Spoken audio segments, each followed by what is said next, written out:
Sa pagsisimula ng practice run para sa ikatlong karera sa ilalim ng matinding sikat ng araw ay masiglang nagmamaneho ang mga kalahok.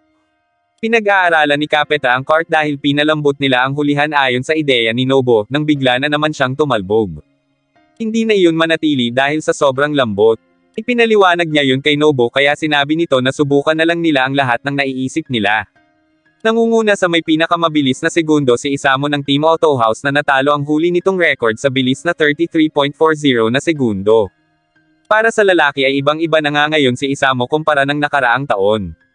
Nagbago si Isamo mula nang marinig ang sinabi niya at mas naging mahigpit iyon sa sarili pati na sa iba. Seryosong nakikipagkarera at ginagawa ang lahat para maging mas mabilis, kaya para dito ay nalalapit na sa pagiging totoong race driver si Isamo. Maya-maya pa ay nanguna na si Ryu ng Garage Hill na noon ay natalo kay Naomi pero ngayon ay punong-puno ng determinasyong manalo. Tuwang-tuwa si Oka kaya sinabi ng katabi nito na nakatulong nga ata ang mga sinabi ni Oka kay Ryu kahapon. Sinabi ni Oka kay Ryu na napagdesisyonan na si Naomi ay makikipagkompetensya na sa Formula Stella kasama ang nangungunang koponan. Hindi man lang umano nanalo si Ryu laban doon at ngayon ay nakatakas na yun sa kanya sa FA kaya wala na silang tsansa na magkalaban muli ni Naomi. Pero lihim na may galit pala si Ryu kay Naomi dahil tinanggihan nito ang pakikipagkamay niya ng isang taon na second place siya. May ekspresyon pa si Naomi na parang kitang-kita ang panalo nito kaya ngayon ay nais iyong mahigitan ni Ryu. Para magawa yon ay kailangan niya agad na manalo sa karera para tumaas siya sa parehong klase ni Naomi sa susunod na taon. 4 na taon na mula nang mapunta sa team ni Oka si Ryu. Umuulan ng araw na iyon nang isama si Ryu ng isang lalaki sa Garage Hill at sinabing nakatira ang bata malapit sa kanilang circuit at madalas pumupunta doon para ramenta ng kart pagkakatapos ng eskwela. At nang isali nila iyon sa kids kart race ay bigla yung nanalo at simula noon ay 5 magkakasunod na buwan na itong nananalo. Doon naisip ng lalaki na oras na para gumraduate iyon sa kids racing at dalhin na kay Oka dahil iniisip niyang magiging maganda ang kinabukasan ni Ryu sa pangangalaga ni Oka. Bago tanggapin ay nais munang makita ni Oka ang performance ng bata. Umuulan ng araw na iyon kaya mababawasan ang pagkakaiba sa performance sa pagitan ng mga makina at doon makikita ang tunay na lakas ng driver. Maraming kart ang nawawalan ng kontrol dahil sa ulan pero hindi ang batang iyon. Gayunpaman may isang pinakamalaking kahinaan si Ryu, ang pagiging mabilis sumuko. Konting aberya lang sa makina o sa kondisyon ay hindi niyon sinusubukang gawin ang lahat ng kanyang makakaya para malampasan iyon. 3 minuto na lang at matatapos na ang free run ng ICA class kaya sinubukan na ni Nobo na kumpunihin ang kart ni Capeta para masubukan iyon muli habang may oras pa.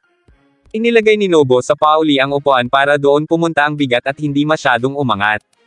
Pero dahil nabawasan ng bigat ang unahan ay iyon naman ang umaangat kaya nahihirapang lumiko si Capeta. Pilit nag-isip ng paraan si Nobo dahil hindi makakapagmaneho ng maayos si Capeta kung ganon. Dumating doon si Momotaro na nakasuot pa ng racing suit kahit hindi naman ito kasali, at nakita niya ang problemang kinakaharap ni Capeta. Sinabi ni Nobo na ibalik na lang nila sa dating pwesto ang upuan pero sinabi ni Capeta na hayaan na lang na ganon. Nang makababa naman si Ryu sa kart ay binati ni Oka ang magandang performance niyon at sinabing ipagpatuloy lang iyon para sila ang manalo. Nang mapalingon si Ryu ay nagulat ito dahil nakita na naman umano niya ang cute na babae pero mas nagulat ito nang makita na kausap iyon ni Naomi. Si Monami pala ang tinutukoy ni Ryu na cute na babae. Inis na inis si Ryu dahil kilala iyon ni Naomi samantalang hindi man lang niya alam ang pangalan yon. Sinabi ni Oka ang pangalan ni Monami at ipinahili kay Ryu na kilala nilang lahat iyon. Habang nag-uusap ay narinig nila na si Isamo na ng Autohaus ang nakapagtala ng may pinakamabilis na segundo. Gulat na gulat si Ryu habang sinasabi naman ni Oka na talagang ang Autohaus ay nagsasanay ng magaling na driver. Ayon naman kay Ryu, ang Autohaus ay ang serbisyo sa trabaho ng tagagawa at kayang kumuha ng mga iyon ng kahit anong frame na gusto nila depende sa kurso. Hindi tulad nila na bumibili ng frame isang beses kada taon at rumirenta ng makina. Nabaling naman ang atensyon ni Oka kay Capeta na siyang ka-team ni Monami. Inalam ni Ryu kung kasintahan ba ni Capeta si Monami at nang malaman na magkababata lang ang dalawa ay laking tuwa nito pero agad ding nagseryoso. Kahit papaano ay humanga rin si Ryu kay Capeta lalo nang nalaman nito na 3 taon na nitong ginagamit ang frame yun dahil sa kakulangan sa pera. Pero ipinangako ni Ryu kay Oka na mananalo sila ngayon. Samantala, excited na si Momotaro na muling mapanood si Capeta. Muling pinatakbo ni Capeta ang kart para sa time attack. Nagawa naman ni Capeta na mailiko iyon sa kurbado ngunit iniinda niya ang sakit kapag ginagawa iyon. Nagawa niyang maging pang-apat sa pwesto na may bilis na 33.40 na segundo pero masama ang pakiramdam ni Nobo sa kart. Nang makababa sa kart ay pansin ni Nobo ang pagdaing ni Capeta dahil sa masakit niyong tagiliran nang biglang dumating si Monami at binati ito. Nang makita naman yun ni Ryo ay nainggit na lang yun dahil walang babae sa team nila tulad din ng sa Auto House kaya sinabi ni Oka na isama na lang din niya ang nanay niya o kaya ay maghanap siya ng kasintahan. Sa banyo, hinubad muna ni Capeta ang kanyang suot na damit at doon niya nakita ang nagkukulay ube niyang tagiliran kaya hindi niya alam kung makakaya niya pa yun nang may biglang umimik at sinabing hindi nga niya makakaya iyon. Sinundan pala siya ni Nobo dahil sa kakaiba niyang ikilos. Nalaman ni Nobo na inilipat ni Capeta ang bigat nito at pumihit sa pamamagitan ng puwersa. Galit na sinabi ni Nobo na ang qualifying heat ay 20 laps at mayroong 30 laps sa huling karera pero mukhang nakuha yun ni Capeta sa isang lap lang kaya paano pa ang mga susunod. Nilagyan ni Nobo ng pampalambot ang upuan kahit tape lang ang gamit. Inis pa rin ito kay Capeta dahil sa hindi niyon pag-iingat. Mas mapapatanong tuloy siya kung matatapos ba yun ni Capeta kesa sa kung mananalo ba iyon. Habang iniinda ang sakit ay nilapitan ni Isamo si Capeta kaya nagkunwari ito na ayos lang siya. Nag-usap sila matapos ang mahabang panahon na hindi na nila nakumusta ang isa't isa. Binati ito ni Capeta sa pagkapanalo sa Nationals pero inamin ni Isamo na pakiramdam niya ay napag-iwanan siya mula nang manalo si Capeta ng isang taon. Sinabi rin ni Isamo na ang tungkol sa karerang pinaglabanan nila ng unang beses. Ang huling 5 laps nila noon ang klase ng karerang gustong gawin ni Isamo.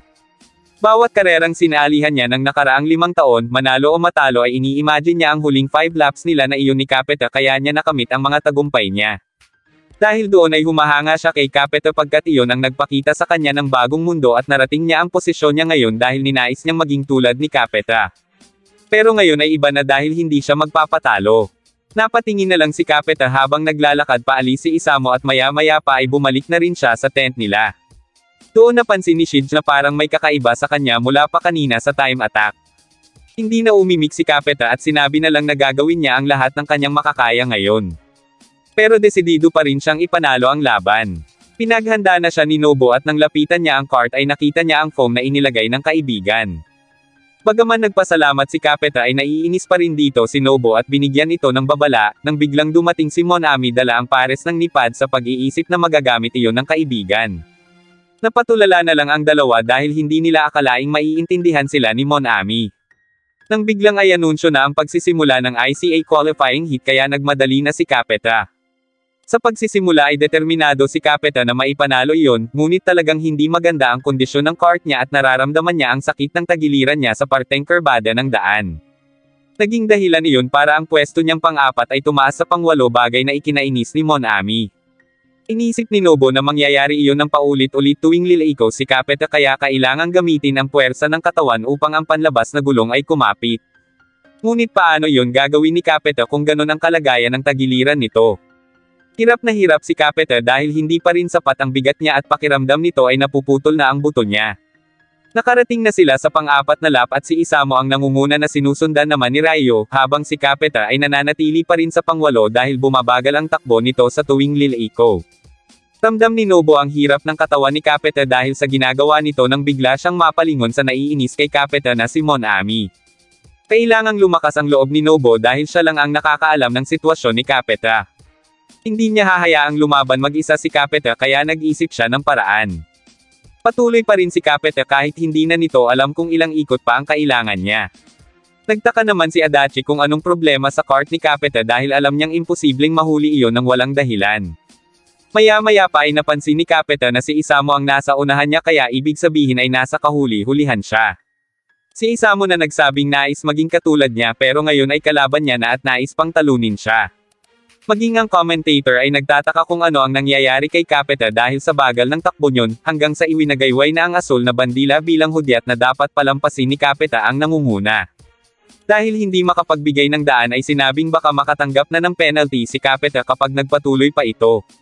Doon naalala ni Capeta ang sinabi ni Naomi kay Monami na hindi siya marunong lumaban. Kahit nahihirapan sa kanyang kart ay inisip din ni Capeta ang lahat ng hirap at pagod ng mga taong nakasuporta sa kanya lalo na si Nobo kaya sinabi nitong pipilitin niyang manalo. Ngunit maya-maya pa ay lumabas sa kurso ang kart niya at huminto. Isinigaw ni Nobo na paandaran niya na muli iyon pero sa halip ay tumayo lang ito bagay na ikinagulat ng team niya. Naglakad palayo sa kurso si Capeta kaya idineklara na iyong retiro. Naiyak si Nobo dahil sa ganun lang nagtapos ang 5 taon nila. Sa pagtatapos ng qualifying heat ay si Isamo ang naging first place at sinusundan iyon ni Ryo. Agad na lumapit ang team kay Capeta at agad iyong tinalakan ni Monami pero pinigilan iyon ni Nobo nang mapansin ang pagngibit nito. Palihim na tinanong ni Nobo kung nabali ba ang ribs nito kaya hindi na nagpatuloy. Doon sinabi ni Capeta na wala na ring kwenta kahit magpatuloy pa siya bagay na ikinagalit ni Monami. Sa halip na magsalita pa ay niyaya na lang ni Capeta si Nobo para mag-usap. Mas lalong nagalit si Monami at nagsisigaw pa doon kaya napatingin ang ibang mga naroon. Pinakalma ni Kamada ang dalaga at ipinaliwanag na ang qualifying heat ay isa lang namang basehan para mapagdesisyonan ang starting grid position para sa finals kaya hanggat magmamaneho si Capeta sa finals ay may tsansa pa. Gayunpaman, aminado si Kamada na mahihirapan si Capeta dahil nasa panghuli iyon pero inis na inis pa rin si Monami at hindi niya alam ay muli siyang kinukuhanan ng litrato ni Kuroki. Napapaisip pa rin si Adachi kung bakit nagretiro si Capeta at sinabing malabo na iyong manalo dahil nasa panghuling pwesto iyon. Nang hinayang ito dahil fan siya ni Capeta. Para naman kay Momotaro na sumusuporta rin kay Capeta, sinabi nito na kung maaari lang ay haalangan niya na lang ito. Nang makalayo sa team, sinabi ni Capeta kay Nobo na sa totoo lang ay wala talagang pag-asa sa qualifier dahil kung nagpatuloy pa siya ay masisira lang ang mga gulong at frame sa wala, pati na rin ang kanyang ribs. Tinanong ni Nobo kung ano ang plano ni Capeta sa finals gayong nasa huling pwesto siya. Sa qualifying heat ay na-realize ni Capeta na wala na talaga silang pag-asa dahil sa kanilang kart dahil hindi iyon lumiliko. Sinabi ni Capeta na itono nila ang kart at itigil na ang pagkompromiso sa mga setup para mabawasan ang pagtalbog. Samantala, sa pagsisimula ng qualifying heat ng FA class, nangunguna ang kart number 11 ni Naomi at malaki ang agwat nito sa pangalawa. Ibinalita iyon kay Minamoto sa pamamagitan ng isang tawag.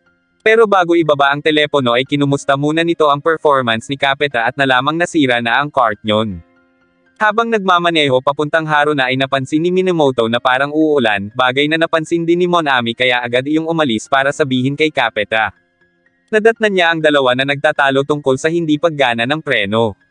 Sumabat si Monami at sinabing ano naman kung hindi gumagana ang preno, mabagal naman ang takbo ng kart. Sabay na nagmatuwid ang dalawa at doon sinabi ni Monami na uulan na. Napatingin ang dalawa sa kalangitan kaya sinabi ni Monami na baguhin ang setting para sa ulan at huwag nang magre-retiro sa pagkakataong ito. Napansin na rin ng iba ang pagdilim ng kalangitan. Natuwa si Ryo at nagpasalamat sa nagsabit ng pabaliktad na Terutorubuzu. Ngunit lumapit si Oka at sinabing huwag iasa sa ulan ang pagkapanalo at lumaban gamit ang sariling kasanayan sa pagmamaneho. Pero sinabi ni Ryo na hindi pa naman siya natatalo tuwing umuulan. Nang mapadaan sa Team Auto House ay sinabi ni Ryo sa kanyang isip na ipapakita niya sa mga iyon na wala iyon sa team, kundi nasa galing ng driver. 2 oras na lang bago ang finals kaya tinawag na ni Shige ang kanyang mga ka-team para magtanghalian. Ipinagmalaki ni Shige at Kamada ang niluto nila na nagustuhan naman nga ng tatlo. Habang kumakain ay tinanong ni Shige kung anong setting ng makina ang gagawin nila para sa finals. Si Nobo ang sumagot at sinabing ayon kay Capeta, hindi tugma ang kasalukuyang setting dahil hindi niya iyon mailiko sa kurbada. Kaya naman kailangan nilang ilipat ang upuan ng higit pa sa paunahan para magkaroon ng bigat sa unahan. Tinanong naman ni Kamada kung hindi ba masama ang pagbabago ng posisyon ng upuan. Inilipat ni Nobo ang upuan sa likod dahil tumalbog ang likuran sa practice run kahapon. Ngayon kung iaabante nila ito para silang sumundot sa isang nagngangalit na toro gamit ang isang patpat upang lalo itong magalit. Ibig sabihin ay delikado ang gagawin ng mga ito at dapat mag-isip ng ibang paraan bagay na naisip din ni Nobo. Napatingala si Nobo kaya nagtaka si Shige kung bakit ang ibang team ay nagkakagulo tungkol sa pag-ulan kaya sinabi na ni Nobo ang dahilan. Na kung uulan sa finals mababasa ang daan at magiging mud ulash kaya mahirap para sa lahat ng team na kontrolin ang kart. Kapag umulan ay maaari silang magkaroon ng mabagal na karera, at kapag mabagal ang kart sa pamamagitan ng kasanayan ni Capeta, may tiyansa silang manalo. Isa pa ay kapag mabagal ay mababawasan na rin ang presyon sa ribs ni Capeta. Umalis na si Capeta nang hindi man lang nakakakain kaya sinabi ni Nobo na baka magutom iyon sa hapon at kinumusta rin ni Nobo ang ribs nito. Bigla namang lumapit si Shige at sinabing malayo na rin siguro ang narating nila kaya sinabi nito sa anak na magmaneho na lang para wala itong pagsisihan, sapagkat iyon na marahil ang huling kart na maibibigay nila kay Capeta. Kaya, manalo o matalo basta siguraduhin lang niya na nasiyahan siya. Pumayag naman si Capeta at maya-maya pa ay inanunsyo na 15 minuto na lang at magsisimula na ang ICA class. Nang maayos ang kart ay hindi pa makapagdesisyon sina Capeta kung anong setting ang gagamitin nila, bagay na pinagdedesisyonan din ng ibang team. Kung yung makinis ba o yung gulong na pang-ulan. Napansin ni Nobo ang iniindang sakit ni Capeta pero hindi niya na maaaring sabihin na ayos lang kung umayaw na ito, kaya hiniling na lang niyang sana ay umulan na lang.